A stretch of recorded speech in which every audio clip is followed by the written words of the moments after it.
Seeing as how it's Christmas, I'm not going to waste your guys' time telling you all about esports pools and about how esports pools has fantasy contests for tournaments around the world in League of Legends. They have betting for big matches. Again, I'm not going to tell you that you should put your money where your mouth is if you really think you know who's going to win. Please don't sue me, Organic. I'm not going to do any of that. Just going to wish you a Merry Christmas from myself and esports pools, because this isn't about esports pools and ensuring exposure for esports pools by mentioning esports pools or highlighting the great features and functionality of esports pools. It's just about Christmas and the season of giving. And so my gift to you is that there's no commercial on this episode. Now, nRated is a player who hasn't played in the LCS for more than 2 years. And so he will largely be forgotten at this point in time, or just unknown for newer viewers of the LCS who only came in Season 6, Season 7, or maybe who only watched the top teams in late Season 5. So I feel as though not only is he someone who's somewhat forgotten, but I think his impact was never really understood anyway, because we didn't have as many in-depth interviews and as much understanding of what people's roles were within teams back then.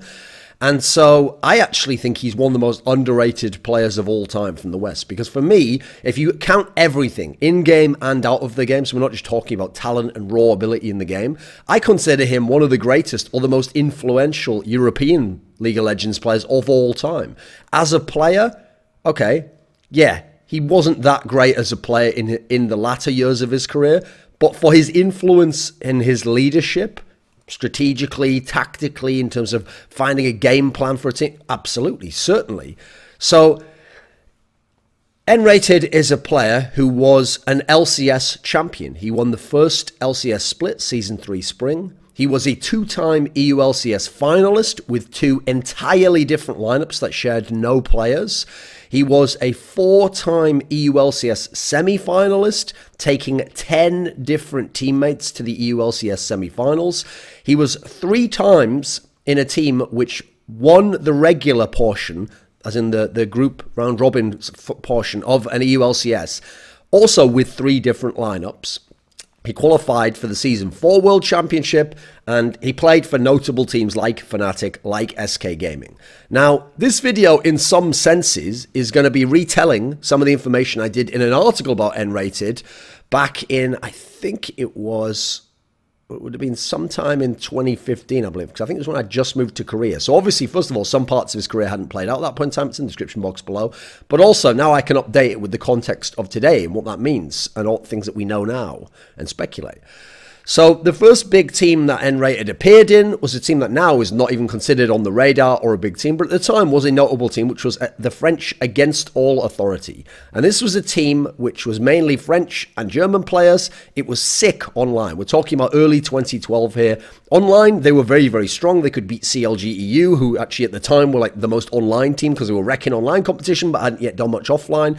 They were even considered a counter to Moscow 5, because first of all, this Against All Authority team could beat Moscow 5, and they had Linak as their jungler, who was one of the few junglers who could handle the counter jungling style of Diamond Prox and how it interacted with the Moscow 5 team.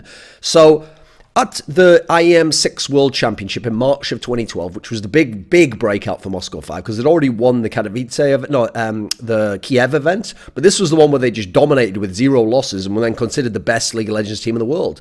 Against All Authority, unfortunately, never got to play against Moscow 5 in the final, because in the semi-final they lost to Dignitas. Voyboy went ham in the top lane, and then in the fourth place decider they lost to CLG, the North American team with Doublelift and Chowster and Hotshot, etc.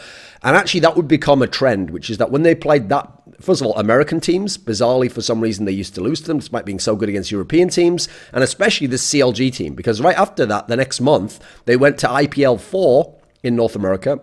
And unfortunately, it was a single elim tournament. And in the first round, they were drawn against CLG Prime, which is the same NA CLG team, and they lost to them there. And since CLG Prime went on to go to runner-up at that tournament, you never really know what would have been possible necessarily for this team. They disbanded basically the month after IPL, and in the AAA team, nRated's main job was timing engages for team fights. Like, he wasn't like the main shot caller. He wasn't necessarily someone who was like, you know, leading every aspect. The game was very limited at the time in terms of the strategical component. People are still figuring a lot of it out. But he was obviously someone who played a key role, as much as in this team fight heavy, that was basically the way you played League of Legends back then. He was the guy deciding when you go in. Then he went over to another French org. He went over to Millennium, where he took over his AD carry Yellow Star. The two of them went there to trial as a bot lane. It didn't really work out. So then we move on, and by August, he's over in Fnatic. And Fnatic at this point in time was in a bit of a slump. They'd start to go downhill. They hadn't been as good as they had been in Season 1. They'd start to gradually trim players. And so he joined in August, and then just before the Season 2 Regional, he joined permanently. And at the Season 2 Regional, unfortunately, his team would finish in 4th, and only the top 3 teams went to Worlds. So in the semi-finals, they played Moscow 5 and actually beat Moscow 5 in a game. In the third place decider, they played CLG EU, and they beat them in a game, but then lost 2-1 in that series as well, and therefore missed out on Worlds. And basically, the hardship of that tournament was that the two best teams from Europe at the time were M5 and CLG EU, so they lost to the two best teams, but obviously SK Gaming's upset of CLG EU meant they had to play a harder team in the third place decider. Now, Lamia retired, AD carry of Fnatic, and in came young Reckless, 16-year-old Reckless. Might even have been 50 at that point in time, I'm not sure. But he was very young. He was too young to play in LCS, it would turn out. But they used him for the latter period of 2012 of post-Season 2. So, obviously, they didn't go to Worlds, but after that, they had DreamHack Winter, where they played CLG EU in the final, beat them there, kind of got some revenge for their third-place match at the Regional. Then they went to IPL 5, which was one of the most stacked tournaments. Admittedly, it only had one Korean team. It didn't have all the good Korean teams. But in terms of everyone else in the world, it was amazingly stacked. They had a very good format of double elim. It was kind of like the TI formats, if you've ever seen them in Dota. And at this tournament, Fnatic did amazingly. Like, first of all, in the group, they beat Azubu Blaze. And then in the bracket stage, they beat Taipei Assassins, the reigning champions of the world at that point in time. They beat CLG NA, getting some revenge for nRated for his past teams with AAA. In the upper bracket final, they played World Elite, who at this tournament were absolutely imperious and would essentially be crowned the #1 team in the world for the next few months. Lost to WE. Then they played, and by the way, WE had a godlike bot lane, particularly Wei Zhao. Then they beat TPA again, so they beat the world champions twice in Best of X series. Then in the final, they played WE again in a rematch, and they lost again.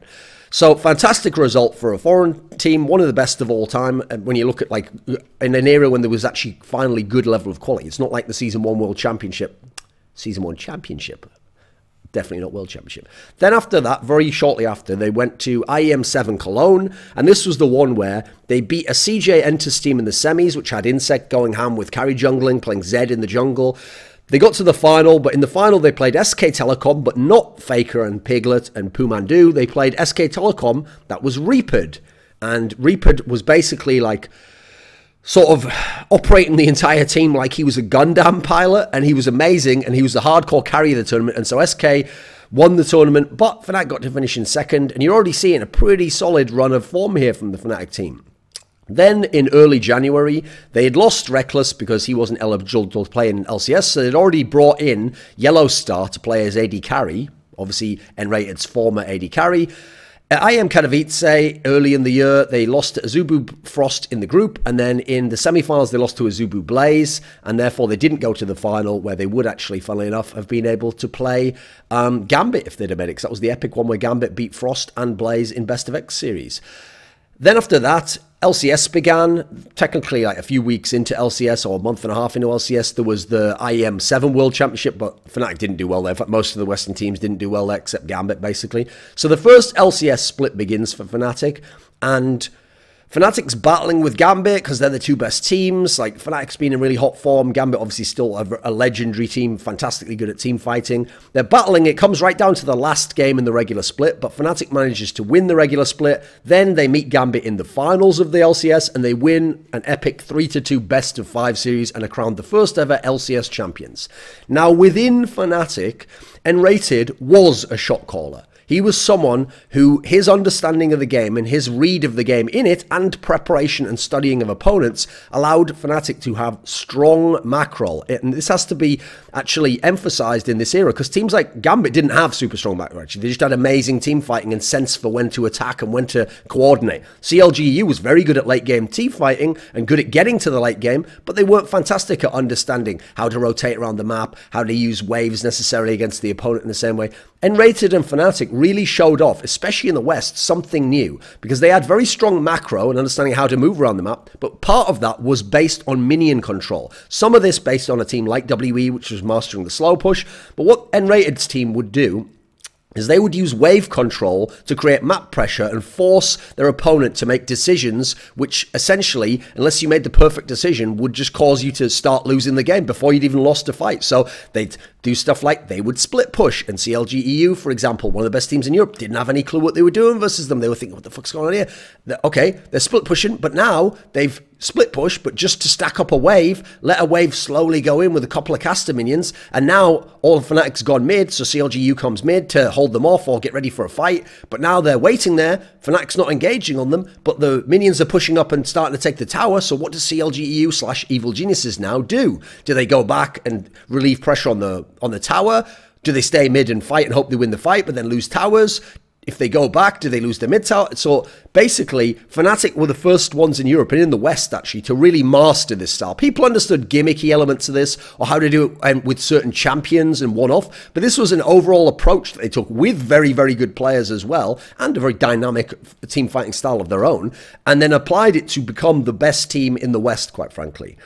So in an era where they were doing this, you look at the other top Western teams. So you had TSM over in NA who'd won all those tournaments. You had Moscow 5. You had CLG. All these teams were still obsessed, and I would say locked in a paradigm where you win the game through, first of all, hopefully smashing lane, but then getting to team fights and having team fighting prowess. So these teams were all amazing at team fighting, and even when they didn't win just off team fights, they won off scenarios that involved taking the objectives like Baron and like Dragon, which ultimately lead to team fights unless people just let you take those objects. So for example, yes, CLG had a good sense of how to fight around the Baron. Yes, TSM famously would always take those early Dragon fights, and that's what they were basing their entire team around in Season 2.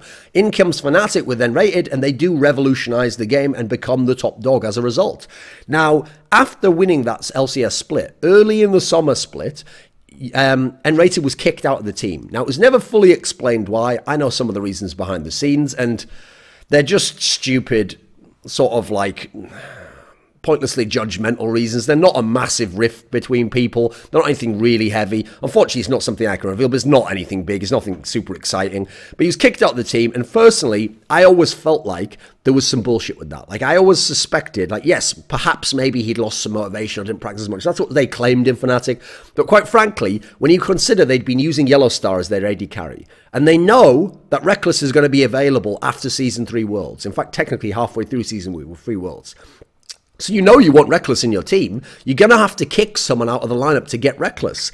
Now, in this scenario, that basically means you're probably going to have to kick Yellowstar, right? So instead, I get the feeling that at this point in time, they were looking with, they had everyone under a microscope, scrutinizing them, and anyone who did something wrong or something perceived to be not fully on board or dedicated was going to get the boot so that they could potentially bring in Reckless. And the fact that Yellowstar was willing to switch to support player, and did, in fact, at this point in time, what happened was Yellowstar switched to support to cover nRated, and they brought in Pushu as their AD carry. Now, that doesn't make any sense if you think about if they were always willing to bring Reckless in and kick Yellowstar. Because in that case, you just wait till the end of the split, you bring in a temporary support player, you kick out Yellowstar, and you say, right, now, cool, we've got Reckless, and we had to replace nRated because he wasn't good and he wasn't motivated. That's the problem. They switched Yellowstar. Obviously, yes, he did become a fantastic support player, and in fact, a great team captain and shot caller and strategist himself. But I always thought there was kind of some fuckery around how that decision was made. Just my own opinion. This is called Thorin's thoughts. Now, when he was kicked out in the summer season, Evil Geniuses took him in as an analyst because they were friends with him, they talked to him, spent time with him, and he helped to turn around their summer split. Because people will forget this, but before he joined the team, Evil Geniuses was 6-9 with their record. After he joined, over the next 11 games that they had in the regular split, they went 9-4, and they finished tied for second in the LCS, but then lost the tiebreaker to Fnatic. Now, they went to the regional, they lost to Fnatic in the semi-finals, but Fnatic did play fantastically, and Fnatic would end up winning the regional. Then in the third place decider, unfortunately for a team involving your old mate, nRated, there was another heartbreak scenario because Evil Geniuses lost to Gambit this time, in a 3-game epic again and didn't go to Worlds. Now, what nRated did for Evil Geniuses here and why he helped them turn the game around is they were stuck in a rut. Like some of their players, Wicked's champion pool had shrunk, Snoopy couldn't really adapt to the world of not playing the farming, very low econ junglers. You had, you know, the bot lane was never super strong anyway. It was more about like holding firm, like funnily enough, like the SKTS bot lane, which later on became the SK Telecom bot lane. It wasn't about winning lane. So they had still had Froggen, who was very strong, but even then, he wasn't playing that many assassins, and this was the meta where what you did mid lane in Europe was you had a superstar mid laner, you got him an assassin, fed him, perhaps not even in mid lane, you should have him roam and kill,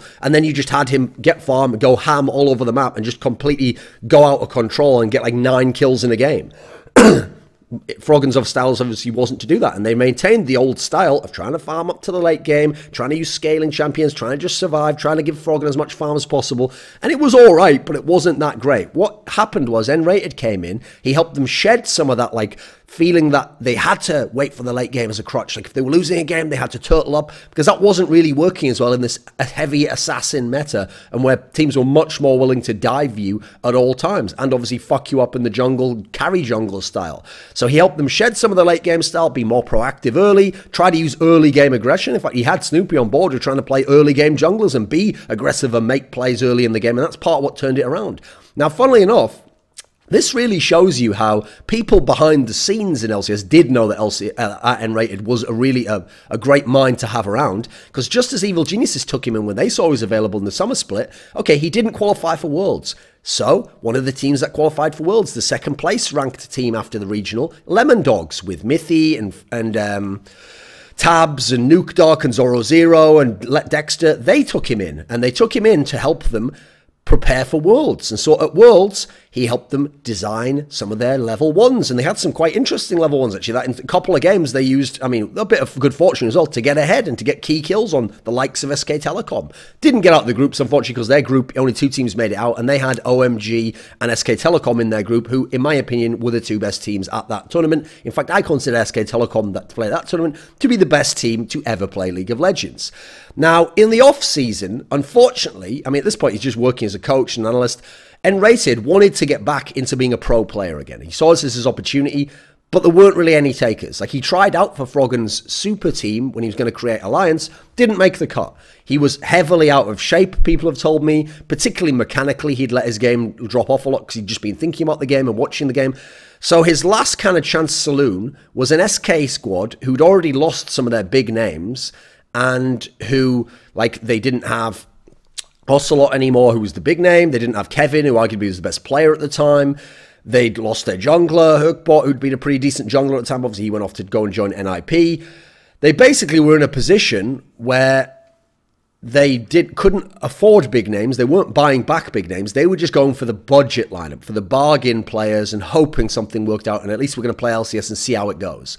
So obviously, the long-time support player of SK Gaming was Nif. And actually, SK had been in relegations. They had barely requalified. They'd gone down 0-2 against Super Hot Crew, and they had won 3-2, basically almost solely due to Nif fucking carrying from the support position. I think he was playing Leona at the time, going completely ham. But here's the sick thing. Behind the scenes, they already knew that Nif was gone. Nif had already technically accepted an offer privately with Alliance to become the support player of Alliance. So he helped them get it back to an LCS. Then he was like, okay, guys, pack my bag. See ya. It was nice being an SK. So SK needed a support player. So in this scenario where they don't have a lot of money to pay, not a lot of people want to join their team, nRated gets his shot. Candy, fellow German, Candy Panda, the AD carry, makes him promise you've got to like work on your mechanics a lot. We've got to really get your level up to shape. So he comes in on an SK Gaming team, but this is arguably one of the worst lineups he's ever played for. It lacks all-star names. They lost Ocelot. They'd lost Kevin. Svenskaren's the closest thing to a star they had, because he'd been a strong jungler at times in the one full split he'd played in Season 3 Spring in Copenhagen Wolves, and then for the first few weeks when they were NIP, before they made the big roster move where they cut the other guys and he chose to leave out of solidarity. So he was pretty close. Freddy122, their top laner, had been alright for AAA, but it was nothing special. Candy Panda was decent, perhaps slightly below average at that point in time in Europe, and because obviously we'd had the likes of Tabs and Freeze come in and really like shake things up. And then Jesus was pretty much an unknown at the mid lane position, because at the time he was a mid laner, and certainly in Europe where you need these star mid laners, not a lot was expected of him, and people generally looked at this team and they were like, this team's either going to be last or certainly bottom 2 or 3 in LCS. And you know what? The first 4 weeks began in line with that. The first 4 weeks, 10 games played, SK only won 4 games. After that, though, for the remaining weeks, they won 14 out of 18 games. So they only lost 4 games. And this amazing run got them to #1 in the regular split, ahead of Fnatic, Gambit, the new Roccat team, which had been a revelation, obviously the Alliance super team that nRated had been turned down for. They won the regular portion of the split. And what's great is, it's not like after they did that, everyone was like, Svenskaren's a god. Fucking hell, Freddy122 is so good. Candy Panda's turned his game around. Jesus, what a revelation in the middle. No one said any of that shit. What happened was, they had some decent enough players, but they did it as a team. They did it with strategy. They did it with a macro style. Guess what? These are all nRated's fortes. So I put a lot of the credit on this lineup into nRated and how he did things. In the playoffs, they beat Roccat in the semi-finals because Roccat beat Gambit, so they beat this new Revelation squad. Then they got to the final and they played Fnatic, nRated's old team. Now, if this was a movie, the revenge storyline's clearly set, right? And in fact, because of how he's worked his way up and made his team best in the regular split, obviously in the movie, he now beats Fnatic and everyone's like, oh, so cool. He got his revenge. He showed he's a great player still. Even Fnatic have to acknowledge he's good. Unfortunately, he didn't. It was a best of 5 and they fairly clearly lost. And Fnatic was the better team and had kind of peaked for the playoffs, whereas obviously in the regular split, they used to sort of fuck around by this point in time. And so, unfortunately, the whole storyline wasn't there, but it was still cool that he even got to the position to be there to base his old team, and with much worse players, quite frankly. Now, in this team, he was very, very influential in terms of planning, in terms of how he got other players to buy into how to play the game, because you look at the other team, right? At the time, they always claimed in that squad in interviews, no, it's all done by democracy, the shot calling and planning, and we all say stuff in the game and decide between us in the moment how we're going to do things. So I don't really buy that, quite frankly, because you look at where those players are now and since playing with nRated, and they have exhibited none of those strategical nuances or ability to analytically read the game or smart shot calling or being in teams that were known for those qualities as a hallmark. So Svenskeren, obviously in latter days and in the TSM era, actually showed himself not to be very strong in macro concepts, even as a jungler, or necessarily even like advanced pathing and vision control concepts. In fact, even with the nRated lineup of the next year, famously he was just a human ward, because he was just going out there not placing wards but just fucking people up in their jungle duelist style. So I don't buy that Svenskeren was some excellent player in this regard. Freddy122 was a good player, certainly, and he was good in the teleport era, went on to become a coach. I think it was for Roccat, right? But yeah, I could buy he has a decent mind for the game. Don't really see any hallmarks in his teams that they were fantastic tactically. Candy Panda was okay enough. He was an AD carry. You don't expect them to have much macro understanding or deep knowledge of how to use waves, etc. Not necessarily. And Jesus, okay, now he's become a support. Maybe he has adapted in some ways. As a mid laner, wasn't that strong. Obviously, in certain area like this, he got to play stuff like Ziggs all day long and just be safe. Yeah, I don't really buy that any of these players were, because the only person with a history before and after this team of being great at planning and shot calling, etc., is nRated. So, and by the way, funnily enough, a little concept around those lines. One thing I actually thought was genius that nRated did here is he was very understated as a leader, but he was that smart. I've always referenced this. He was that Achilles type, Ulysses type, no, not Achilles, Ulysses, Odysseus type in-game leader, where they're just so smart you trust them, and sometimes they're so smart, they put an idea out there, they talk to you about the idea, they hear your feedback on it, they take your feedback on board seemingly, and eventually they make you leave the conversation thinking, because you were involved, hey, that was actually kind of my idea as well. Yeah, we all had a part in that idea. This is a democracy. Meanwhile, most of the good ideas are coming from him. He's taking on board your bad ideas, maybe reshaping them or just ignoring them. And eventually at the end, you feel like there's a game plan you contribute towards, but he could have come up with a lot of that himself. So for me, it's a very subtle, very smart way of in-game leading. And I can't say much more than that about that particular team. Now, the same squad went into the summer season. And while in the regular split, they were having their struggles, they got to the playoffs. And in the semi-finals, they beat Roccat. No, I've got it wrong. It wasn't semi-finals. In the semi-finals, they had to play Alliance. That's right. Froggen's Alliance, who were the dominant team of the split.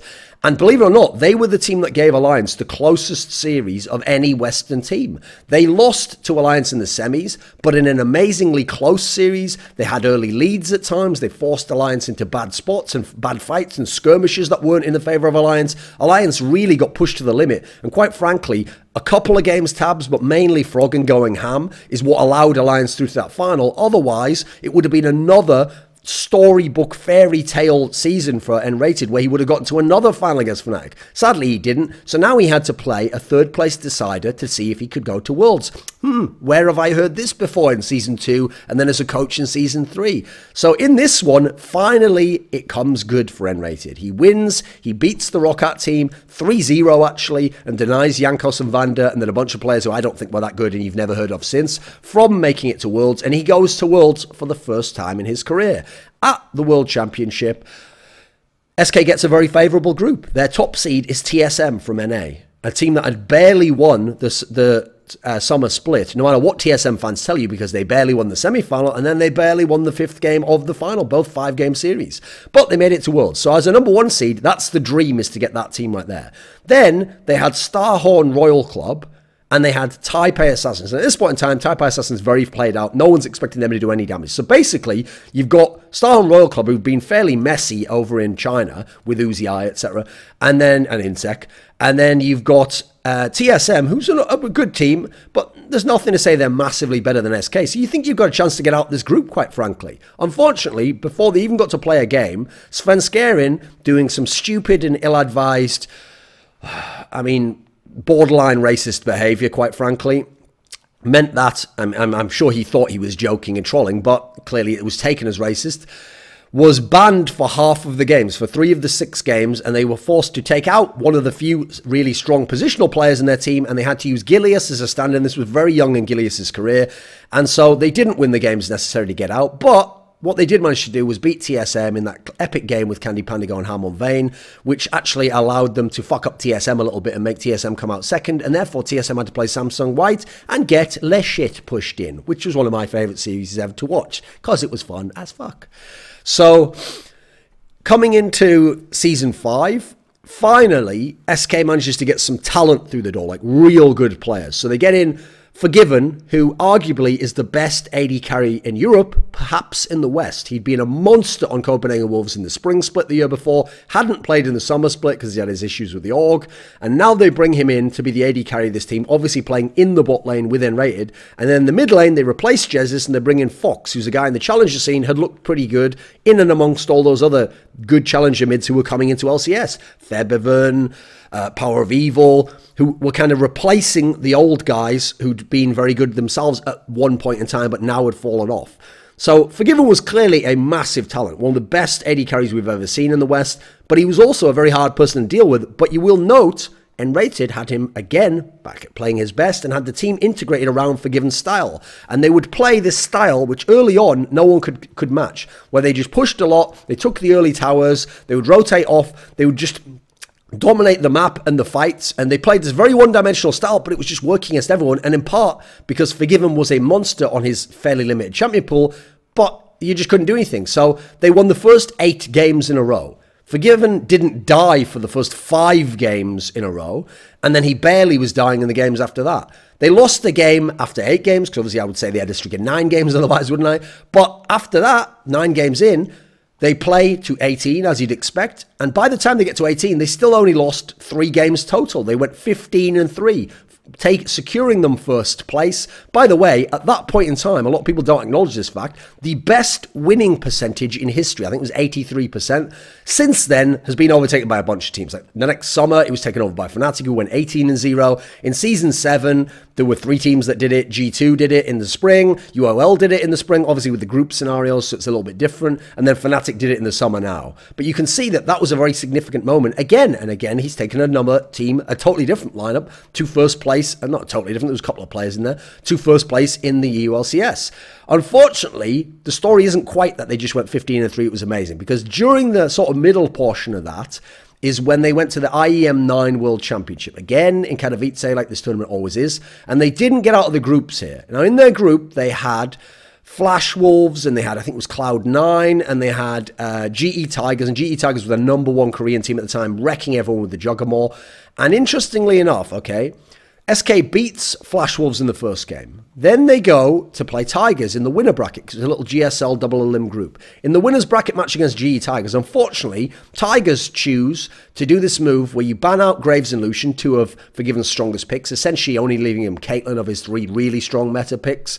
And then they also ban out Lulu to take out the equation of what nRated can do. And this actually not only works for GE Tigers, who's a better team, but ends up being the blueprint that the next opponent that they play, Flash Wolves, uses the same scenario, also manages to beat out SK, because it just limits Forgiven a little bit and limits nRated much more, and then limits what he can do for the rest of the team with a champion like Lulu.